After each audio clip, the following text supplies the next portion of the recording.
గరిష్ట పరిహారం జాతీయ రహదారులకు భూసేకరణలో మానవీయ కోణంతో వ్యవహరించండి. రైతులకు వీలైనంత ఎక్కువ మొత్తం మానవిత కోణంతో మీరు వ్యవహరించాలి సార్. మానవత్వం చూపండి, నిరుద్యోగుల మీద మానవత్వం చూపండి, జాలి చూపండి, దయ చూపండి, కరుణ చూపండి. వాళ్ళు కాలు పట్టుకుంటామంటున్నారు, దయచేసి ఎగ్జామ్ పోస్ట్పోన్ చేయండి. రైతులకు వీలైనంత ఎక్కువ మొత్తం దక్కేలా చూడండి. వారితో కలెక్టర్లే నేరుగా మాట్లాడాలి. ఆర్ఆర్ఆర్ మొత్తానికి ఒకే నెంబర్. వెంటనే త్రైపాక్షిక ఒప్పందం చేసుకోండి. ప్రత్యామ్నాయ భూములు ఇచ్చి అటవీ భూములు తీసుకోండి. జాతీయ రహదారులపై సమీక్షలో ముఖ్యమంత్రి రేవంత్ రెడ్డి. నాగ్పూర్ విజయవాడలో సర్వీస్ రోడ్లు, అండర్ పాస్లు నిర్మించాలి. భట్టి 2 నెలల్లో హైదరాబాద్ విజయవాడ విస్తరణ పనులు. NHAI పద్మశ్రీ రైతులకు సీఎం సన్మానం, ఒక్కొక్కరికి 25 లక్షల చెక్ అందుతాం. ఇవి తప్ప సీఎం గారు క్రికెటర్స్ని కలిసిరు. ఎస్, కలవాలా, కాదంటలేం. కానీ సమస్యలు ఎక్కడున్నాయో రాజకీయ నాయకులు అక్కడ ఉండాలి. కానీ దౌర్భాగ్యం ఏంటంటే సమస్యలు ఎక్కడున్నాయో అక్కడ మాత్రం ఉండవు. డబ్బులు ఎక్కడున్నాయో, డబ్బులు ఏడికేలు వస్తున్నాయో అక్కడ మాత్రం మంచిగా ఉంటారు. సచివాలయంలో సీఎం రేవంత్ రెడ్డి గారిని కలిసిన కొత్త డీజీపీగా జితేందర్, హోంశాఖ ప్రత్యేక ప్రధాన కార్యదర్శిగా రవిగుప్తా, సివి ఆనంద్కు విజిలెన్స్ అదనపు బాధ్యతలు. గంటల వ్యవధిలో 3 జీవోలు, త్వరలో మరికొన్ని బదిలీలు. డ్రగ్స్, సైబర్ నేరాలపై ఉక్కుపాదం. ఆంధ్రజ్యోతితో DGP. So first of all congratulations sir Jitender garu. So మీరు కూడా మంచి IPS ఆఫీసర్ అని విన్నాము. మీరు రావడమే మీరు వస్తూ పోలీసులు, మీ CIలు, SIలు మాట్లాడేటువంటి లాంగ్వేజ్ ఏదైతే ఉందో ఆ లాంగ్వేజ్ని అదుపు చేయాలని చెప్పి మాత్రం నేను మనస్ఫూర్తిగా కోరుకుంటున్నాను. సో పోలీసులు అంటే వాళ్ళని చూసి మిగతా వాళ్ళు ఇన్స్పైర్ అవ్వాలా, కానీ అట్లా లేదు. సో దయచేసి ఈ పోలీస్ వ్యవస్థ ఒక సిస్టమ్ మీ ద్వారా మారుతుందన్న ఒక ఆశతోటి మాట్లాడుతూ ఉన్నా.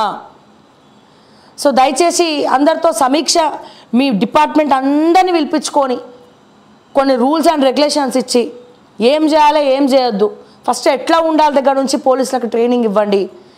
నోటి దురుసు తగ్గించుకోమని చెప్పండి. దయచేసి ఎట్లా పడితే అట్లా మాట్లాడొద్దని చెప్పమనండి. సో మీడియా మీద కూడా ఎట్లా పడితే అట్లా చేతులు వేస్తూ ఉన్నారు. నిరుద్యోగులు, లాఠీ చార్జులు, ఇవన్నీ కూడా ఒకసారి పరిగణలోకి తీసుకోవాలి డీజీపీ గారు అని చెప్పి జితేందర్ గారికి నేను రిక్వెస్ట్ చేస్తున్నాను. అండ్ అదే రకంగా రవిగుప్తా గారు కూడా హోంశాఖ ప్రత్యేక కార్యదర్శిగా ఉన్నారు కాబట్టి మరి రవిగుప్తా గారు మీరు చేయాలనుకుంటే కూడా ఏదైనా చేయొచ్చు. సో దయచేసి ఒకసారి పరిగణలోకి తీసుకోండి. ఏం జరుగుతుందో గ్రౌండ్లో ఎప్పటికప్పుడు తెలుసుకోండి అనేది నేను మరొకసారి మీకు రిక్వెస్ట్ చేస్తే చెప్తా ఉన్నాను.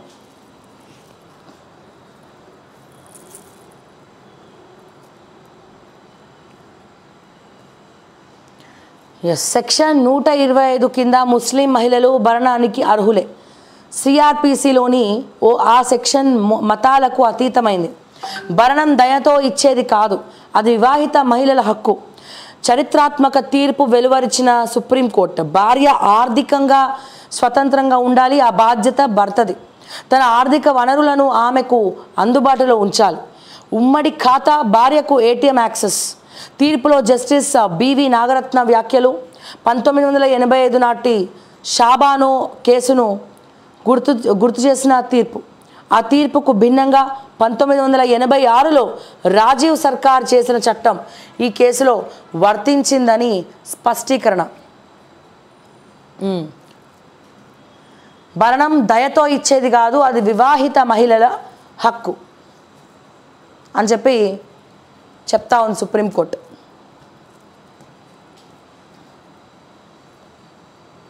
వీడియో కాన్ఫరెన్స్లో విచారణకు హాజరవుతా. ఆరోగ్యం కుదుట పడే వరకు నేను స్వదేశానికి రాలేను. BP, గుండె సమస్యలు పెరిగాయి. నీకు అన్నీ పెరుగుతాయి. నీ వైద్య నిపుణులు పర్యవేక్షణలో ఉన్న ఇంటెలిజెన్స్ మాజీ chief Prabhakar Rao. Phone tapping case దర్యాప్తు చేస్తున్న అధికారులకు ఈమెయిల్. జడ్జి కుటుంబ సభ్యుల పేర్లు ఎలా వెల్లడిస్తారు? ఫోన్ ట్యాపింగ్ వ్యవహారంలో మీడియా తీరుపై హైకోర్టు అభ్యంతరం.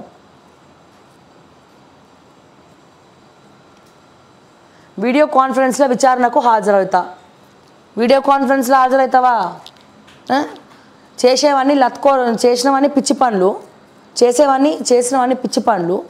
ఫోన్ ట్యాపింగ్లు చేసి అందరు భార్యాభర్తలు మాట్లాడుకున్న ముచ్చట్లిని, హీరోయిన్లు మాట్లాడుకునేటువంటి సంభాషణ విని వాళ్ళని బ్లాక్మెయిల్ చేసి కొంతమంది బిజినెస్ మ్యాన్ల దగ్గర ఆస్తులు రాయించుకొని ఇదంతా చేసిన తర్వాత అందుకే నీలాంటోడికి గుండె జబ్బులు, క్యాన్సర్ రాకపోతే ఇంకేమొస్తుంది? డెఫినెట్గా కర్మ వెంటాడుతుంది. ఈడ శిక్షలు తప్పించుకుని ఆడ శిక్ష తప్పదు కదా.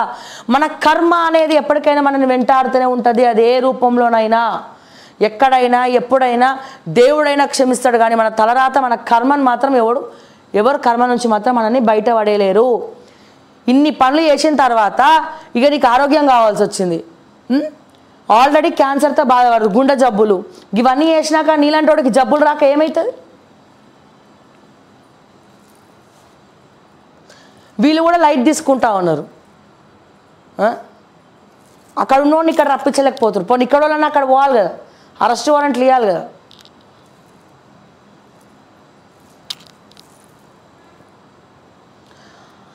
అనసూయ ఇక అనుకతీర్ సూర్య తన పేరును లింగాన్ని పురుషుడిగా మార్చుకున్న మహిళా IRS అధికారి. దేశ సివిల్ సర్వీస్లోనే తొలిసారి ఇదంతా. ఓకే. ప్రణీత్ హనుమంతు అరెస్ట్. బెంగళూరులో అదుపులోకి తీసుకున్న తెలంగాణ సైబర్ సెక్యూరిటీ బ్యూరో. ఎంత దారుణం అంటే ఎంత దారుణం, దిగజారుడు. సోషల్ మీడియాలో నిజంగా అంటే ఇవన్నీ కూడా చూస్తే భయమవుతా ఉంది. తండ్రి కూతుర్ల గురించి, బంధాల గురించి, బాంధవ్యాల గురించి నీచంగా ఒక సైకోగా మారినటువంటి వ్యక్తి, మాట్లాడినటువంటి వ్యక్తి. మళ్ళీ ఈ వ్యక్తికి ఫాలోవర్స్ చూస్తానండి 41,000 42,000 ఫాలోవర్స్ ఉన్నారు. అంటే ఇటువంటివి ఎంతమంది ఎంకరేజ్ చేస్తున్నారు అంటే 42,000 మంది ఫాలోవర్సు ఇటువంటి ఒక నీచుడు మాట్లాడినటువంటి మాటలు వినడానికి ఫాలో చేసిరంటే ఎంత దౌర్భాగ్యం అండి. మన భారతదేశం ఒక ఖ్యాత ఏంది, మన భారతదేశం ఒక విలువలేంది, మన హిందూ ధర్మం ఏం చెప్తా ఉంది? అన్నకి, చెల్లకి, తండ్రికి, కూతురికి ఇప్పటికే కలియుగం నీచంగా కొంతమంది బిహేవ్ చేస్తూ ఉన్న తరుణంలో అడ్డమైన మాటలు ఒక సోషల్ మీడియాలో ఒక ఇన్ఫ్లుయెన్సర్ అంటే ఏంది, వాళ్ళు మాట్లాడే మాటలు మరి ఒక సమస్యల గురించి మాట్లాడు, నువ్వు రిలేషన్స్ని డ్యామేజ్ చేస్తూ, మన రిలేషన్స్ని డ్యామేజ్ చేస్తూ, తండ్రి కూతుర్ల మధ్యలో కూడా అడ్డమైనవన్నీ కూడా మాట్లాడుతూ ఇతనికి అరెస్ట్తో బుద్ధి చెప్దామా? అరెస్ట్ సరిపోతుందా ఇట్లాంటి వ్యక్తికి? మీరు చెప్పండి. ఈ వ్యక్తికి, ప్రణీత్ హనుమంత్ అనే వ్యక్తికి అరెస్ట్ సరిపోతుందా? అరెస్ట్తో ఆపాలనా? మనం ఏం మాట్లాడుతున్నాం, ఏం మాట్లాడట్లే, ఏ విషయాలు మాట్లాడాలా, ఏ విషయాలు మాట్లాడద్దు అనేది కొద్దిగానే ఆలోచించాలి కదా. కొంచెమన్నా ఇంకిత జ్ఞానం ఉండాలి కదా. ఆ జ్ఞానమే ఉంటే ఈ దుస్థితి ఎందుకు పడుతుంది వాడికి?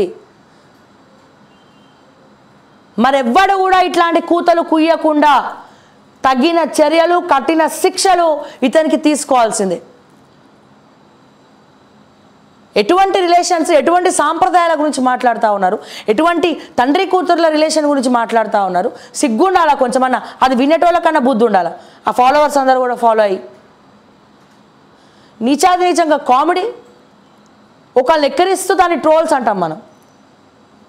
దాంట్లో మళ్ళీ ఎవరినో తీసుకొస్తాం, దాన్ని మిక్సప్ చేస్తాం. ఓకే చెయ్యాలా, ఒక మేరకు మాత్రమే అది వర్తిస్తాయి. కానీ అది ఆ లిమిట్స్, బౌండరీస్ దాటద్దు. బౌండరీ వరకే ఏదైనా నవ్వుకోవడానికి సాధ్యమే. ట్రోల్స్ అనేవి కూడా జరుగుతాయి, కాదంటలేం. కానీ ఆ ట్రోల్స్లో ఏం చేస్తున్నాం, ఎటువంటి ట్రోల్స్ చేస్తున్నాం, ఏ రకమైనటువంటి వీడియోస్ పెడుతున్నాం అనేది కూడా చాలా ఇంపార్టెంట్.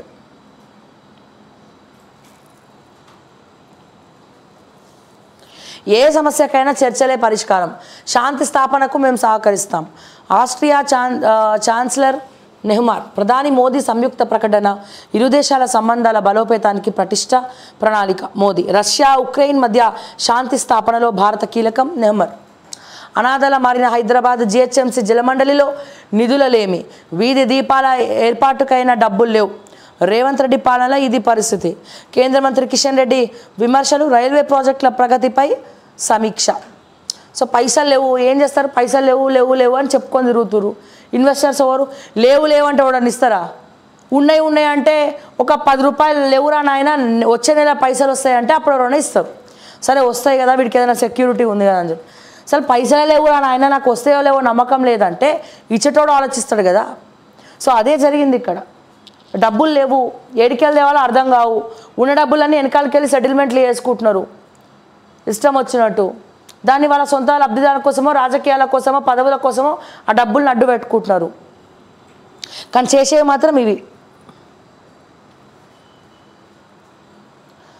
10 ఎకరాల పరిమితి కౌలు రైతుకు భరోసా. ఐటీ రిటర్న్స్ దాఖలు చేసిన వారికి, రేషన్ కార్డు లేని వారికి ఇవ్వాలా.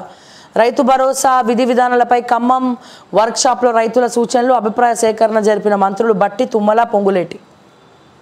ఆదాయ పన్ను చెల్లిస్తే మాఫీ ఉండదు. రాజకీయ నేతలు, ప్రభుత్వ ఉద్యోగులకు కూడా అంతే. సన్నకారు రైతులకే రుణమాఫీ. ఐటీ రిటర్న్లు దాఖలు చేసిన వారికి పథకం వర్తింపు. రైతు రుణమాఫీ మార్గదర్శకాలపై కొనసాగుతున్న కసరత్తు. ముఖ్యమంత్రి కార్యాలయంలో ఐటీ చెల్లింపుదారుల జాబితా.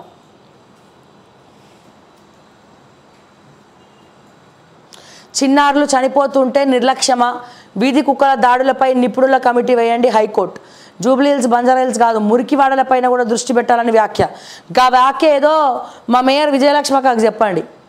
నిన్న ఏమంటుందో అమరాపాలి ఐఏఎస్ని పట్టుకొని నించోవాలంటుంది కూర్చొని మాట్లాడుతూ ఉంటే. ఇక్కడ కూర్చొని మాట్లాడుతున్నామా నించొని మాట్లాడుతున్నామా అని కాదు, సబ్జెక్ట్ ఏందనేది ఆలోచించాలి. సబ్జెక్ట్ ఏంది? తనంత స్ట్రిక్ట్ ఆఫీసరు పిఎంఓలో పనిచేసి వచ్చింది. నరేంద్ర మోడీ ఏరి కోరి తీసుకొని తన వర్క్ ఎక్స్పీరియన్స్ తీసుకొని అక్కడ చేసి వచ్చిన వ్యక్తిని పట్టుకొని కౌన్సిల్లో కూర్చొని ఏం మాట్లాడుతున్నా విజయలక్ష్మికి అహము ఏమన్నా చిన్న మీద చితికినట్టుంది కేకే కూతురికి. పదవులు, రాజకీయాలు, కుక్కల గాడలు, హైకోర్టు అట్లాంటి ఆమె స్టేట్మెంట్ని పరిగణలోకి తీసుకుంటే మరి జడ్జి ఏమైపోతాడేమో, ఆగమాగమవుతాడు ఇక మా జడ్జు. కుక్కల కాకలేసి కరుస్తాయట. సో ఇక వీళ్ళ ఇంకిత జ్ఞానానికే వదిలేస్తూ ఉన్నాం.